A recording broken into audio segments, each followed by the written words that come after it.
Hi guys, good morning, welcome back. Today I thought we would sit and have a chat about something that happened a few months back.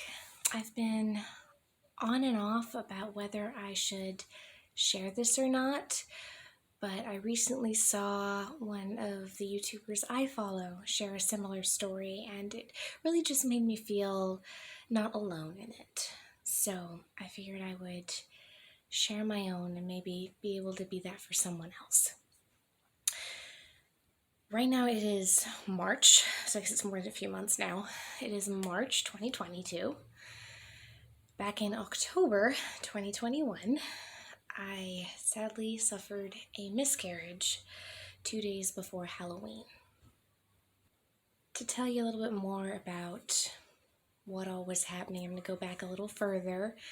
After the birth of my son by emergency C-section, if you want to know more about that, I will link the link to that video in the cards. I talk all about my birth story and what happened with him. I was told to wait at least 18 months after he was born before trying to have another baby. And it's been well after that. He just turned 2 in January, so we were after that, past that point. It was only a few months past it at the time when I found out I was pregnant, but it was still long enough. Now, we were not trying to get pregnant. As much as we do want more kids, we were using protection to prevent. We weren't at the point yet to be able to have a baby. We are planning on starting to try in a few months from now, a little bit closer to the summer, maybe even in the fall, so we have more of a summer baby. Now, that would have been perfect timing. Had I actually had the baby, we would have had a July birth, which is like one of our target months. We have all winter babies right now. But financially and in the home we live in right now, it would just be really hard to have another baby yet. But of course, we can make it work. We are planning on moving this summer, so we'll have a bigger home. Then work on baby number 2. Child number 3, baby number 2. If you want to know more about that, go watch my welcome video, my very first video on the channel. I'll talk all about my child situation there. But in October was like the second month we had switched the type of protection we were using. So yeah, because we were trying different things and it was experimental and we knew it was only 80% effective, I was tracking for pregnancy pretty strongly just to see. And this particular month, on cycle day 10, I was using the little easy at home HCG test strips. I wasn't testing every day with a big test, like the big expensive ones. I just got test strips on Amazon, and I thought I saw like just the faintest hint of a shadow, like so faint. But I just wrote it off. I'm like, it's not anything clear. I was at 10 DPO, I think I said that. And the next morning I took one and it was an even slightly stronger line on 11 DPO. And I was like, ooh, dang. So I went out to the store. I got a first response. And lo and behold, it was positive. Okay, Bruce is crying again. Give me a second. Okay, guys, I'm back. You see, I have little man here. He's being very clingy and wanting mommy right now. Wants to just sit on my lap. So we're just going to have him join in for the rest of this. Say hi, Bruce. Say hello. Alright, so we're back to where I was.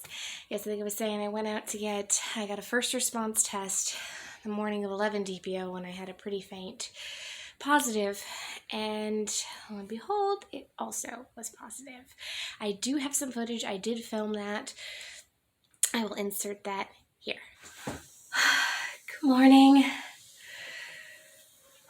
So this is a bit of an impromptu video, something I didn't expect to be filming, something I didn't expect to be happening. So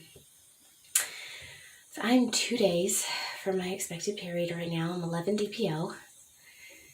I usually take a pregnancy test around this time of the month just to make sure things went as planned. And there's a faint line.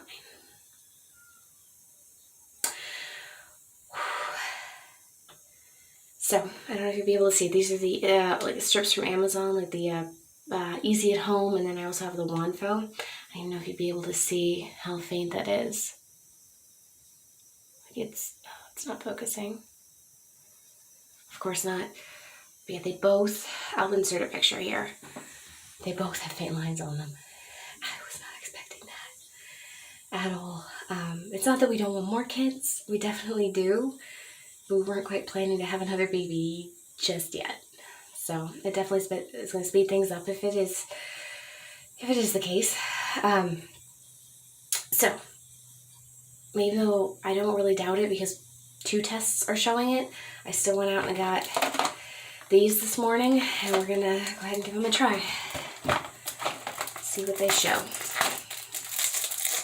It's about 9 a.m. right now. I still saved my first morning urine from 7. It's what I took those tests with, so I'm still gonna do the same pee. I know it's gross to save it, but I didn't want to risk the next pee being more diluted, especially since the lines are so faint. I'm so nervous. It's funny, the whole time I've been thinking about it.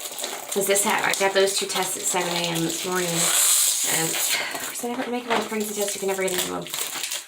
That's like, I'm so excited. If this is real, I'm so excited because I do want more babies. Both my husband and I do, but at the same time, it's like timing. It's just gonna speed some things up. This house is very small for a second baby. Is a Bruce, my toddler is 21 months. He's almost due, but 2 in January. So here's the test. So I have to figure out stuff in life. But you know, that's okay. That's okay. It's all in God's timing. So I'm so nervous. Alright, so you see completely unused. Alright, go ahead. Won't show this to you, the gross part to you. You have to see my pee. I'm gonna go ahead and dip it. 1, 2, 3,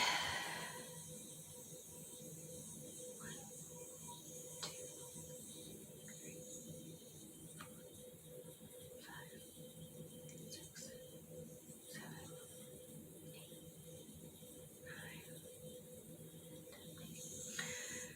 8, 9. Alright.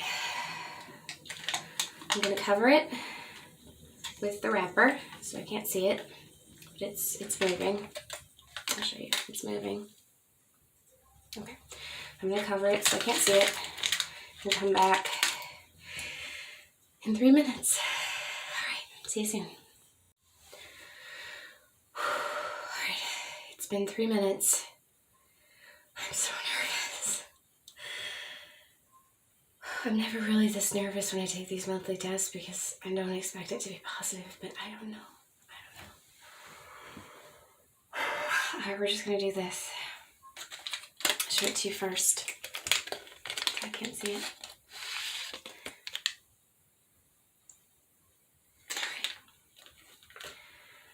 Alright. Flip it over. Oh my goodness, I am so nervous. Alright, let's just do this.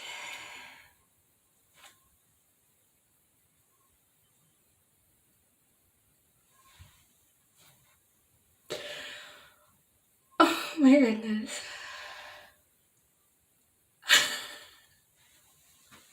Yeah, there's no squinting. That's a line. It's faint, but oh my goodness.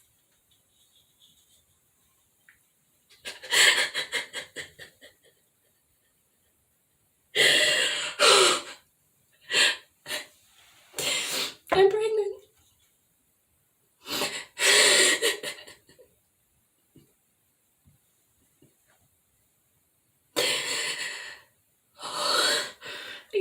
It's faint, but you don't even have to squint on this one. I don't know if you can see it on the camera, but I'll insert a picture.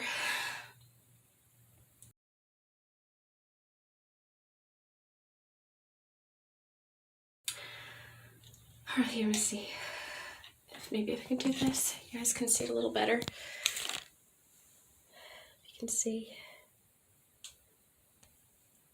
very good lighting, but it's small, but it's definitely there.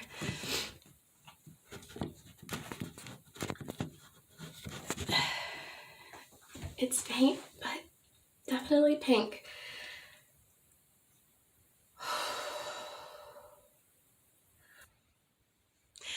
So, I'm sure you can see I was quite surprised. I wasn't at all really expecting it to be positive. I thought it was just an indent line on the cheapie test, but I continued to get stronger and stronger positive lines. I took a cheapie test every day.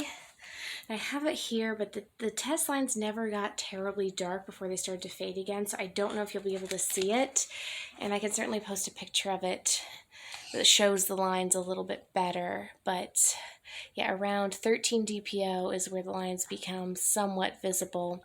I'll just put a picture in. I can't get the camera to focus on it. But yeah,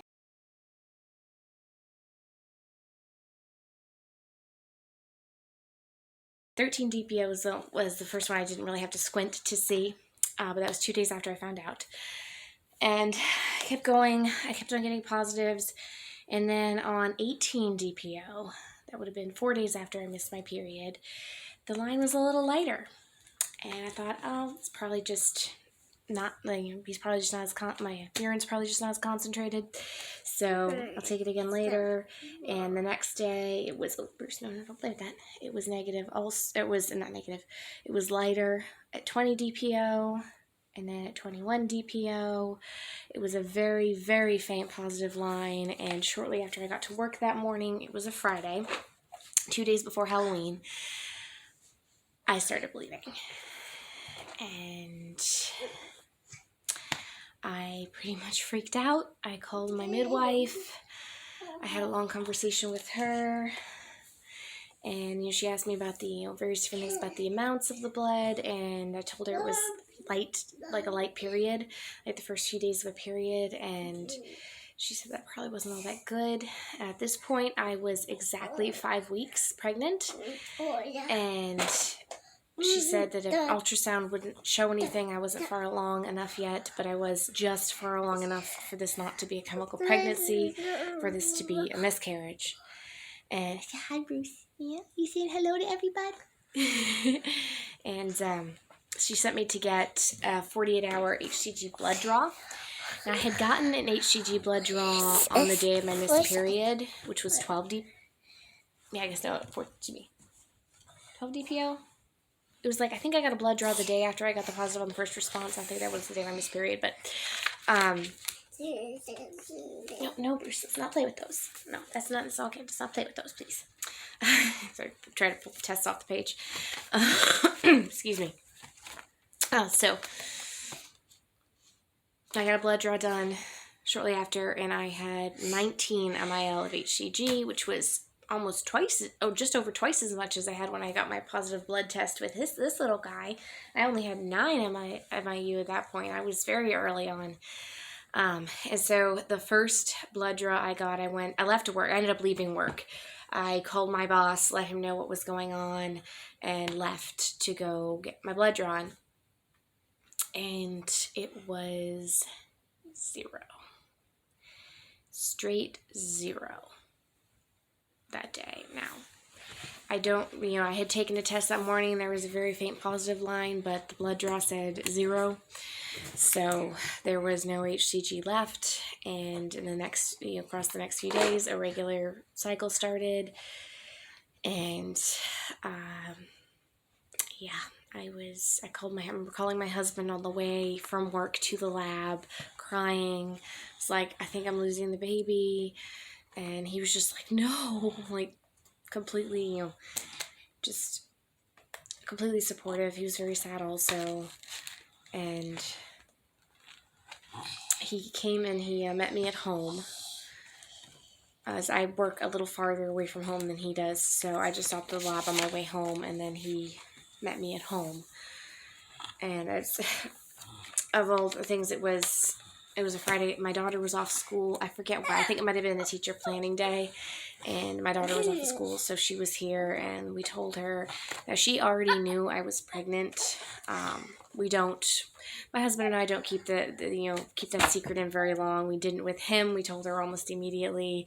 We'd already told a couple close friends that I was pregnant at church, and so there were a few people we had to tell. It was sad. I just remember I cried so much that weekend, and I took a few days off of work. Now, where I work, I am the boss. Now, I do have a boss also, but I run the store where I work, and so I took a few days off. I had to schedule people around that to cover my outage for 3 days, and my boss came in to help out, but even so, all day Friday, all day Saturday, I had team members texting me, calling me. Like my staff was just, they were not giving me my space. And all they knew was I was experiencing a medical emergency. I didn't give a whole lot of detail. My boss knew exactly what was going on, but not a lot of my crew did.